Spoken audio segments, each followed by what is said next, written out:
From Mandy Martin on Facebook, how do you focus in on the object and have the background appear faded out?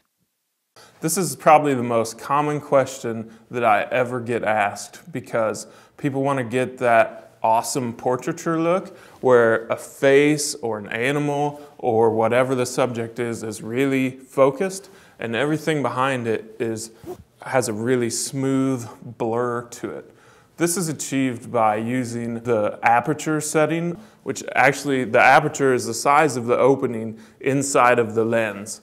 And so if we dial the aperture further open, then we have less depth of field in our focus, and we're able to focus on one point of the image and have the rest of the image blurred out. There's a lot of great tutorials online on YouTube on how to do this.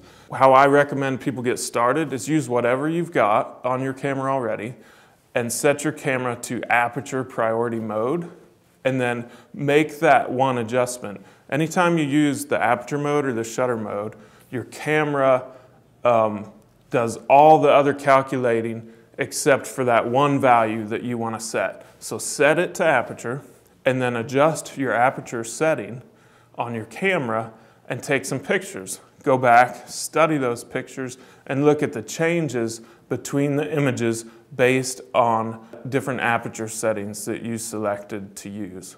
So that's how I tell people to get started. Then the next step, once you really understand that, then you can step into looking into different lenses.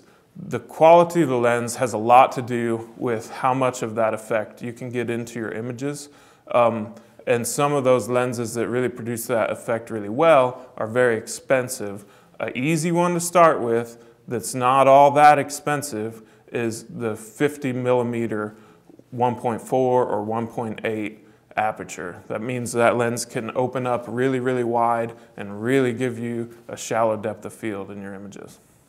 So that's where I'd start and go from there.